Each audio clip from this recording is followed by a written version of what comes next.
केरल के एक छोटे से गांव का बेहद गरीब लड़का, जिसके घर में खाने के भी पैसे मुश्किल से होते थे, उसने 65 साल की उम्र में लग्जरी होटल साम्राज्य खड़ा कर दिया। आज उसी साम्राज्य की कीमत लगभग 15,000 करोड़ रुपए मानी जाती है। नाम है द लीला। कैसे? चलिए कहानी सुनते हैं। कैप्टन सीपी कृष्णन नायर एक गरीब परिवार से आते थे। केरल के एक छोटे से गांव में जन्म हुआ। पैसों की बहुत कमी थी। राजा ने उन्हें एक लाइफ टाइम स्कॉलरशिप दी, जिसकी वजह से पढ़ाई चलती रही, वरन शायद स्कूल भी कंप्लीट न कर पाते। उन्होंने भारतीय सेना ज्वाइन की, मराठा लाइट इन्फेंट्री में कैप्टन के पद तक पहुंचे, लेकिन 1951 में स्वैच्छिक रिटायरमेंट ले लिया ताकि व्यापार कर सकें। हैंडलूम और टेक्सटाइल के कारोबार की वजह से उन्हें यूरोप और अमेरिका के बड़े बड़े लग्जरी होटलों में रुकने का मौका मिला, जैसे कैंपिंस्की, डोरचेस्टर, वॉल्डॉर्फ एस्टोरिया वगैरह। वहीं उन्हें एक कमी दिखी इंडिया में। ऐसे वर्ल्ड क्लास लग्जरी होटल्स थे ही नहीं, स्पेशली मुंबई एयरपोर्ट के पास। आर्मी से निकलने के बाद नायर ने ऑल इंडिया हैंडलूम बोर्ड बनाने में मदद की और इंडियन हैंडलूम को ग्लोबल लेवल पर आगे बढ़ाया।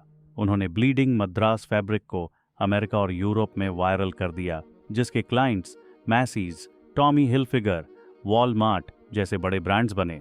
टेक्सटाइल एक्सपोर्ट से कमा हुआ पैसा उन्होंने होटलों में इन्वेस्ट करना शुरू किया, न कि किसी वीसी फंडिंग पर निर्भर किया। उन्होंने मुंबई के शहर एयरपोर्ट के पास 11 एकड़ जमीन खरीदी और होटल लीला वेंचर लिमिटेड बनाया। यहीं से पहला होटल द लीला मुंबई 1986 से 87 के आसपास खुला, भारत का पहला airport side super luxury hotel. इसके बाद गोवा, बेंगलुरु, उदयपुर, दिल्ली, चेन्नई जैसे शहरों में लीला पैलेस और रिसॉर्ट खुले, जो अपने शाही आर्किटेक्चर और हाई एंड सर्विस के लिए फेमस हो गए।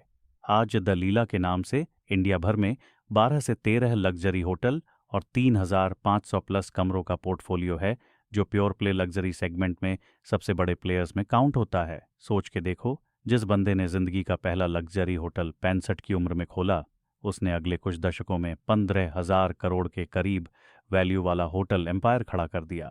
लीला को आज इंडिया के टॉप लग्जरी हॉस्पिटैलिटी ब्रांड्स में गिना जाता है, कई इंटरनेशनल अवार्ड्स जीत चुका है और इंडस्ट्री में सबसे ज्यादा प्रॉफिट और प्रीमियम प्राइसिंग बनाए रखता है। ये सारी कहानी एक गरीब गांव के लड़के से शुरू हुई, जिसे सिर्फ दो चीजें ड्राइव कर रही थीं: गुणवत्ता के लिए जुनून और भारत को विश्व स्तरीय स्तर पर ले जाने का सपना। कमेंट में बताओ, तुम्हें इनकी जर्नी से सबसे बड़ी लर्निंग क्या लगती है।